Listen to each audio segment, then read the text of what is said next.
Welcome to The Miracle You, guiding you on the journey towards finding passion and purpose and how to discover, create, and live a life by your design. Whether your success has been plentiful or your missed opportunities have been overwhelming, we can help you become a more empowered, masterful person and show you how to share your gift with the world. It's time to inspire change from within with the host of The Miracle You, Vince Kramer.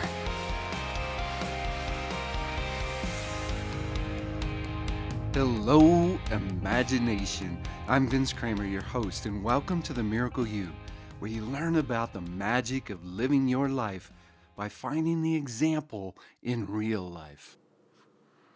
We have many experiences in our lives, and in those experiences are circumstances that bring us a range of emotion, from the saddest of sad or the angriest of anger up through the joyous of joy, and the most exciting opportunities to show our gratitude and appreciation.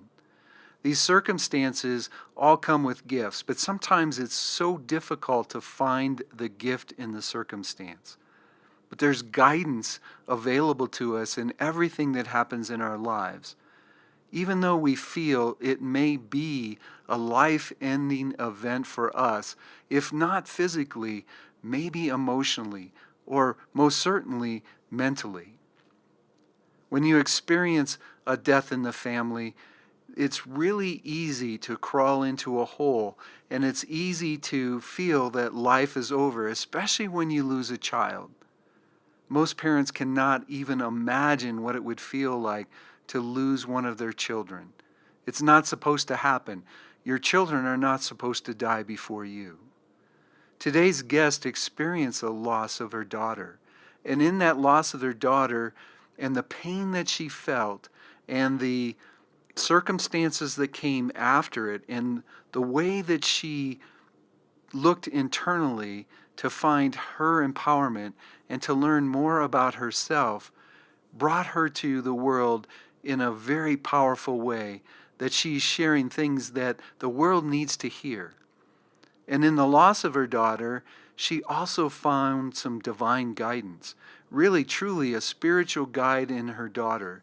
And as we talk about soul connections or soul agreements, it's very obvious in the story that Suzanne's going to tell today that there is a soul contract that we have between different energies.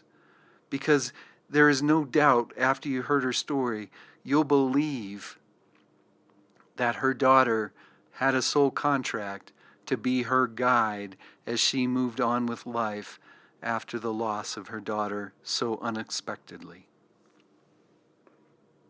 And I'm with Suzanne Falter today, and Suzanne's an author, speaker, blogger, and podcaster who helps anyone who is suffering to find true joy and fulfillment again. Suzanne helps those who are suffering from trauma, grief, and burnout to find wholeness and fulfillment. She's a blogger. Suzanne writes weekly parables about love, loss, and letting go, informed by her own experience. She's a novelist. She writes funny, engaging thrillers featuring LGBT characters on learning paths of their own. And a speaker. She currently shares her story of being a donor mom and the importance of self-care with organ procurement professionals. I am so glad to have you here today. Are you ready to share the miracle of you? I'm always ready to share the miracle of me. Excellent. I said humbly. Oh, well, I've just met Suzanne, and I've done a lot of research before we got together for today's episode, and I must say I am truly amazed at what you've done and how much of yourself you've shared, especially in your writing. Oh, thanks. Thank you, Vince. I appreciate it. Oh, you're welcome. As I look at your biography and the research I've done, it comes nowhere close to really telling about you. So could you give us a little bit more about Suzanne and a little bit more about the work you're doing? I will. Okay, so I've been a professional writer for 35 years, and I wrote ads and TV commercials, and then I got tired of it, and I started writing magazine articles, and I published essays. I began writing essays, and I published them in a lot of major women's magazines, Self and New Woman, and so forth and so on. And then I got into, I wrote a novel that nobody bought except my mother, and that was very humbling, but it did get me on the publishing path. And then after that, I stumbled back into my roots, which was marketing. And I had really developed this quick and powerful online audience that was connected to my first self-help book, How Much Joy Can You Stand? And all those folks, this was, oh boy, Vince, this was 1999. I had a very early color website back when it was all black and white, if you can imagine, a black and white internet. And people wanted to know how I had created my community. And so I started sharing my marketing tips that I knew from the bad old days of advertising. And back in, by 2000, the book had been republished by a major publisher and was finding an audience. And I started, really learning a lot more about sharing the work and developing programs and things attached to it.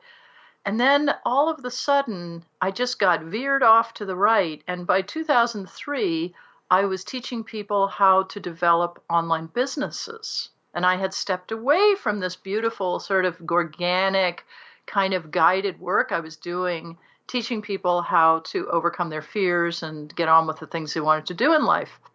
So long story short, I stayed on that marketing path, which led me out of a marriage and across the country and to establish a life 3,000 miles away from upstate New York in San Francisco, where I came out as a lesbian. And I started this next iteration of my marketing work. And by then I was super driven. I was working all the time. I had no real deep soul connection to what I was doing, but it was very lucrative, and that made me happy. And I was totally out of touch with how much I was suffering and how much I needed to tune back into myself. That was totally not happening. I was just about the work. And along came a series of crises that began with the relationship. I had fallen in love with my first big love in my new life, and I had followed her out to an apartment in Marin, and she quickly decided she no longer wanted to be in the relationship. So then I had to move out, and I had no place to go because I'd given up my apartment in San Francisco. So I just started driving around like, this is a quest. Let's see what comes of it. And at the same time, the business I had come to build burned out because it was very successful, and I was working all the time and I couldn't sustain it. So that went away. And I started to kind of, lose all of the things that had held up my life. And the next piece of that was that my 22-year-old daughter, Teal, had come to live with me in San Francisco. And then she had gone off and found her own apartment. She was setting up her own life. And she had really added, much needed touch of normalcy to my radically changed life. And I went out to dinner one night with her in August of 2012. She was acting a little strangely at dinner, but I didn't think too much of it. And 2 hours later, I got a call from San Francisco General that she'd had a cardiac arrest and was in critical condition. And I rushed to the hospital, and she died 6 days later. And her death was such an extraordinarily strange and miraculous experience that it lifted me out of my life completely, and it put me on a radically different path. And I knew it would the minute I walked into her hospital room. The minute I walked into that hospital room and I saw her lying on the bed, and when somebody has a cardiac arrest and there was no apparent cause for it, there were some ideas about it because she had epilepsy, and it's extremely, extremely rare condition, but very occasionally people with epilepsy will collapse in this particular way. It's so rare, in fact, we didn't even know it was possible, and it had to be explained to me. But at any rate, there she was, and she was covered from head to foot with bandages and monitors and tubes, and everything was being done to keep her alive. She was in an induced coma. She was on a breathing machine. She was on a heart machine. You know, it was like everything was sort of all over her body. And in the minute that I walked into that hospital room, and I saw her like that, I had this deep, profound sense of knowing that this was going to lead me to a radically different life, which would be of service for her and my benefit. I saw that she was going to die. I saw that I was going to carry her desire to be a healer forward. Because in the last year of her life, Teal did a radical 180 of her own by going from being a blues musician in Austin, Texas, for which she'd gone to a rock music conservatory, to becoming a healer. And she really wanted to be a spiritual healer. And she was about to start courses at a local college the next day that she felt would put her on the healing path. Wow. So that's what happened. And for the last 6 years now, it's been more than 6 years since her death, I have been developing very slowly a better life for myself, a better sense of my own values, a radically improved approach to my own perfectionism, and, you know, kind of learning how to be in the world without being a driven, self-absorbed workaholic. Turns out it's a lot more fun. It really is, even without my kids. Unfortunately, I haven't learned my lessons very well in that area either, but I do realize that it's much more fun. It's very interesting that Teal, in her ordeal and her passing, really opened up some big doors for you to find yourself again and kind of take you back to the place where you started, to the root and the core of you. What would you say your mission is now as you move forward? Well, my mission has really become focused on two things. One is to share her healing legacy, because I do believe that we have healing work together. I still feel very connected to Teal. I like to joke that she calls me more now than she did when she was alive, basically. Although she called me a lot then. I mean, she's on a lot now.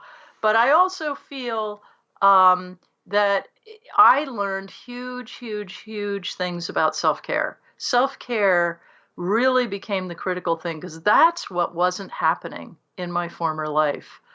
Abusive people were around me. I had forgotten how to listen. I had forgotten that I could ask for help if I needed it. I've forgotten that it was okay to set boundaries with people. I had forgotten it was okay to not do everything perfectly. Many things like this became apparent to me, and it's something I like to think of as emotional self-care. And emotional self-care is really the heart of it right there. And you've done quite a bit of work taking that out into the world. Can you give our listeners a little bit of an idea of what you do in helping people learn how to take care of themselves, and really how you learn to take care of yourself? Yeah, well, let me start with that, because it's kind of mysterious. I mean, for the first 2 years after her death, the first year after her death, I was just in shock. I mean, we went from eating dinner to daughter in a coma in 2 hours. And I mean, her behavior at dinner was a little whiffy, kind of not quite there, but it was so subtle that I couldn't see what was happening. And I think the first year was about recovering from the shock that she had died and moving through some of the grief. It really took about 3 years to resolve the grief. And of course, there is part of me that will always grieve, but I'd say it's something that happens very occasionally now. It's by no means the regular status quo. In fact, I'm actually quite happy most of the time. But the self-care came down as a very conscious practice, because I couldn't work, Vince. For 2 years, I could not work. There's a part of the brain, the hippocampus, that is disabled by grief. And that part of the brain just becomes so weak and so confused and so fuzzy that you can't really make any cogent decisions. You know, you can't, it's like, that's why they always say, don't like sign any big contracts or papers when you're grieving, because you don't really know what you're doing. And I totally confer, concur with that. What I found was that I could go to the gym, I could drink superfood smoothies, I could read all sorts of self-help books and learn about myself, and I could go to support groups. And I went to some kind of a support group meeting every single day, almost. And I learned so much about myself and about how I connected with other people. I really understood that isolation was going to make this a lot harder. I don't even know how I understood that. I think that that was a little information I was getting from Teal. I'd say, I just started experiencing this profound transformation that had to do with the degree to which I'd let go of everything. And I had nowhere to go, so I was just open. And I lived very simply. I didn't work, like I said, so I was living on savings. I was living on people's generosity. I had a friend who took me into her guest room for a year and a half, no charge. And I would cook nice meals for her and take care of her dog when she went away. And it was great. We really loved each other. We still do. There was a lot of give and take of that kind of thing. And I think the big thing that happened to me that taught me self-care was that I was loved and that I was worth loving as well, that I deserved to love myself and to take the best possible care of myself. So this evolved very organically to me speaking to these organ procurement agencies that you mentioned. These are the folks who go in and ask the dying person's family if they would like to donate the organs. And then they make that donation possible with the help of the hospital. And then they coordinate with the transplantation agency that actually receives the organs and shares them with the people who need to receive them. So this is a very obscure network. Friends.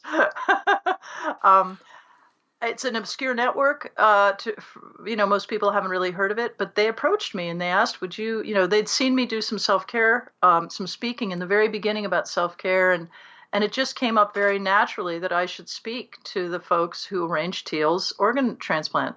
So I did, and it turned out that this was something that people who experience extreme stress in their workplace need to hear about. So I have begun this very, like I said, it's this very organic kind of step towards teaching self-care in these various companies, healthcare professionals, sometimes lawyers I've spoken to. It's people who need to get onto a specific self-care path, a lot of which is emotional self-care.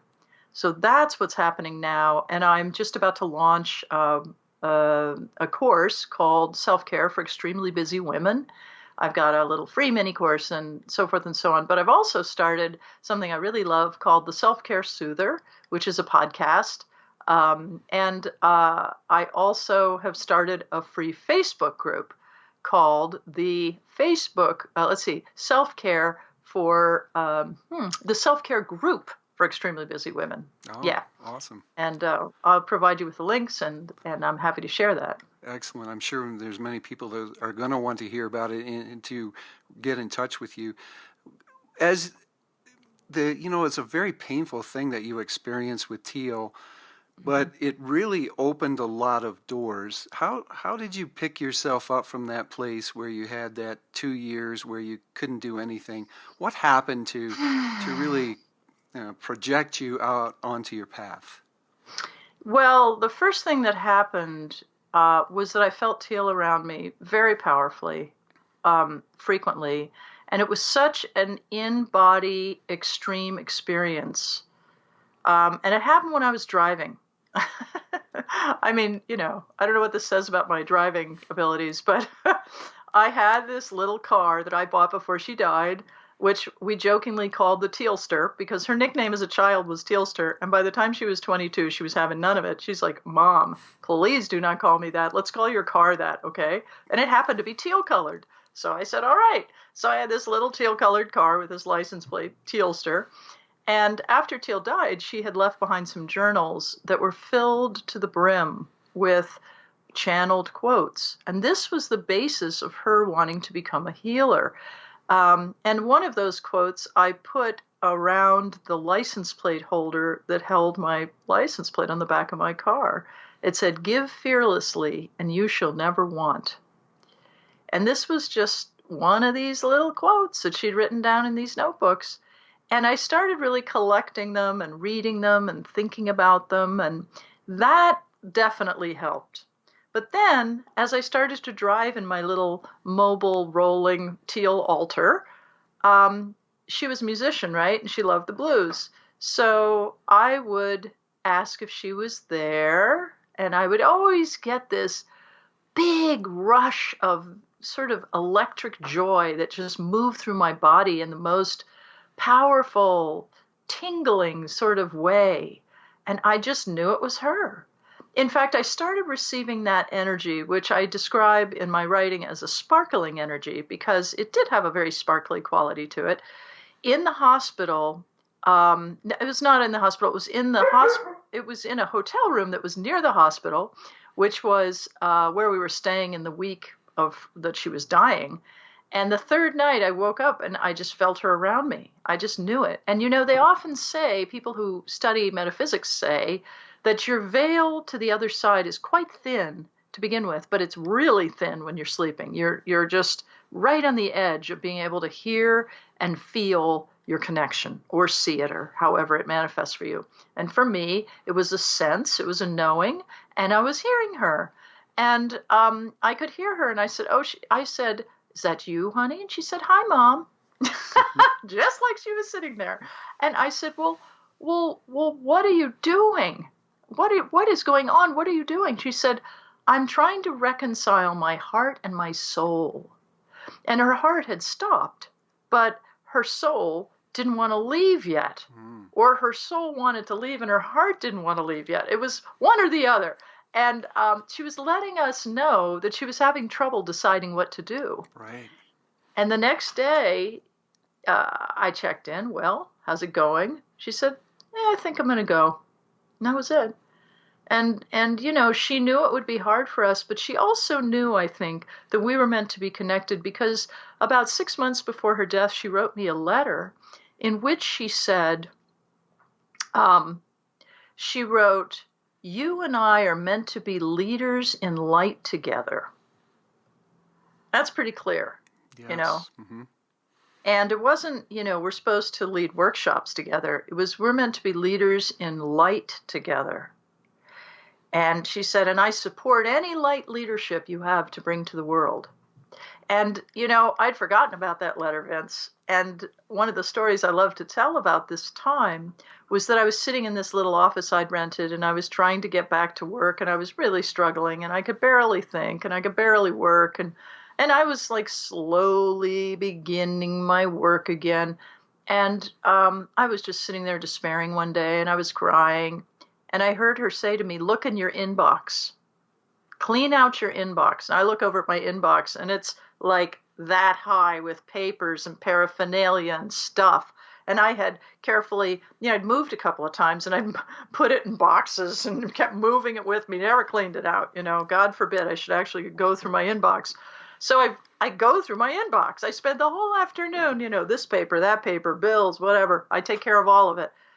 And I'm like, I don't see anything. The last piece of paper on the very bottom was that letter. And I turn it over, and it's this letter from Teal, and I had totally forgotten about it, telling me we are leaders in light together. And you know, it just validated for me this sense that I was meant to carry on this healing legacy of hers. And so I do feel she informs my work. I felt her very present in the essays I've written. I've written almost 300, well, more than 300 essays now on my blog since her death, which have been very healing and very supportive of my ability to become a better person and to discover what's true and what's not true for me, and to get out of the illusion that I was walking around in, and that so many of us walk around in, that our lives are meant to be about suffering, and that, you know, we are not valid unless we're working ourselves to oblivion, or that we have no time to take care of ourselves, or that we have no permission to take care of ourselves.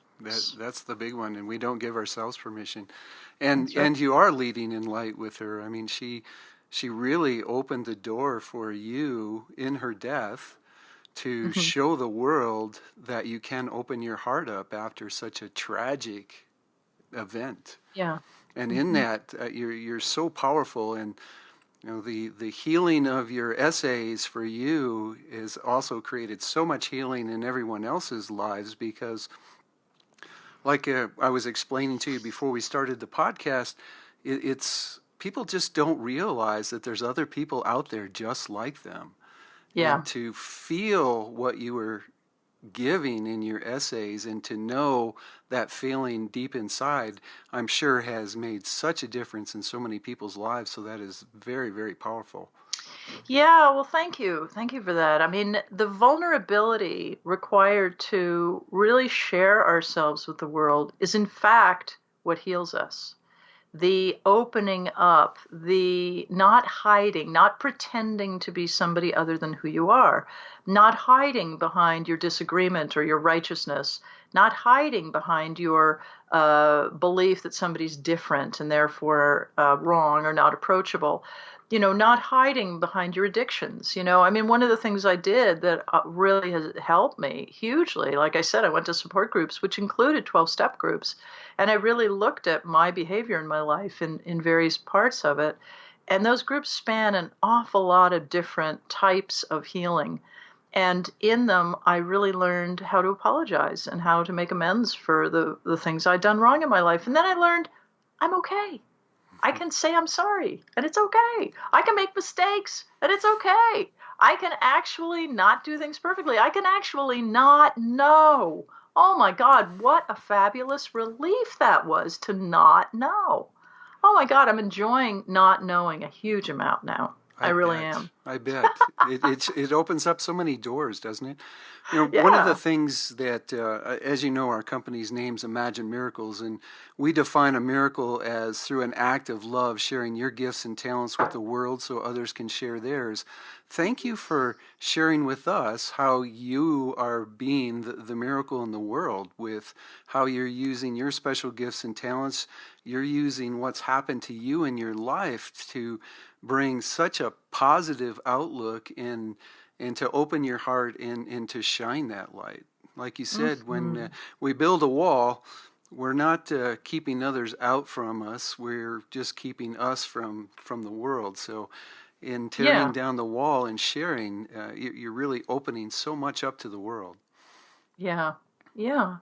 Yeah. I mean, really, I used to say when I was speaking a long time ago, when I was doing the original joy work, that if you look at your hand, the back of your hand is where you're gripping things and it's where you're expressing your strength. But the inside of your hand is your vulnerability. And that is always connected to your power. You can't literally be powerful without having your vulnerability be part of it. You Yeah. know, Yes.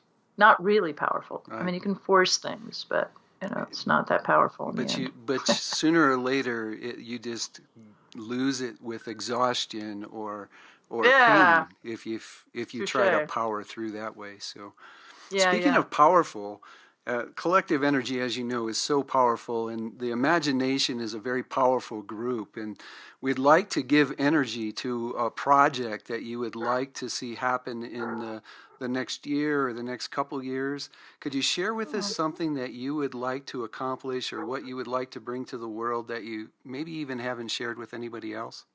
Oh, yeah, I've got a great idea. Okay. So I wrote a memoir about this healing period that I think is really Teal's legacy work because it really shares specifics about the self-care journey that I went on, and it includes a lot about my connection to her and the dreams I had and so forth. And it's with an agent, and it's looking for a publishing deal. But the thing I'd really love to request from this group is that some film rights are sold that get this story out there, TV, feature film, streaming, Netflix series, whatever. Because I do think this story is meant to go out to millions of people, and the millions of people are meant to really be touched by Teal. We'll hold that and send all the energy out there, and I'm sure that that's a probability already. You've already Yeah. created it. It's now how do we materialize it in the world? And we'll do our best to help you with that. Yeah, thank you. I appreciate it. You bet. It's cool. Here's an interesting question to ask an author, and you can say one of yours if you'd like, but what's a book that you would recommend for our listeners right now, and why do you recommend it? Oh, I have a great book to recommend that I read every single night, pretty much. And I've read it several times, but it is so dense and so healing. There's an author named Robert Schwartz who I've interviewed on my podcast, who is just brilliant. And he wrote a book called Your Soul's Gift, and it's thick. And in it, it's about the agreements we make before we are born with our guides, with the beings around us, with our spiritual directors, essentially, that help us determine what lessons we'll learn and who's going and we really meet with our soulmates and we decide, okay, I guess I'm going to be divorced from you and I'm going to lose you. And, that's where Teal and I made our plan to become leaders in light together. So this book, it has been my comfort reading when I have insomnia and I have had sleep issues. So I go out and I read that book and I always go right back to sleep, and it is incredibly comforting, and it's filled with examples of people who got in touch with mediums or whatever and found their way back to the purpose behind the suffering they've experienced.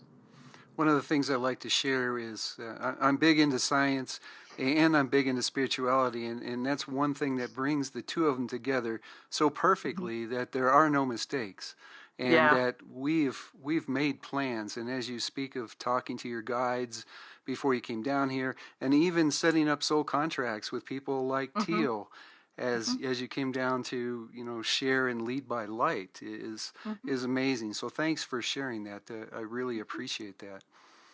What could you give us one of your personal beliefs that contributes to your happiness and health and abundance right now? That all mistakes happen for a reason.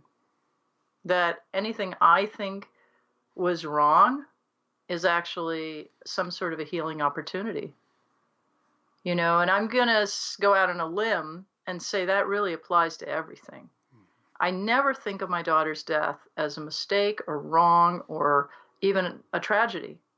I think of it as the end of her life, because that's what it was. She had 22 years. God bless her. She had 22, and she did have 22 incredible years. I mean, she got to be a little rock star. She went all over the world with her guitar and her backpack. I mean, she did exactly what she wanted to do. And I just believe that every single thing we think shouldn't be the way it is simply not true, because it is. And therefore, if we can just be with it, we can allow our suffering and our resistance to dissolve. Oh, and allow ourselves to find the gift in it, because there is a gift in everything. Yeah. Yes. Could you share a piece of parting guidance for us? Well, what I would say, I'll give you one of Teal's little channeled quotes, which was, be and you know. Be and you know. So if you allow yourself to simply relax and be, and you think about it, the answer will come to you, whatever it is. Excellent. Could you share how the listeners can get in touch with you? I know there's so many people out there that want to know more about Suzanne Falter, so could you share how they can find you? Absolutely. So I have a website, SuzanneFalter.com, and there is a pretty fun free mini course available at SuzanneFalter.com/your self-care. All one word, no hyphens. Your self-care, SuzanneFalter.com/your self-care. Or Facebook, you can look up the self-care group for extremely busy women. And if you are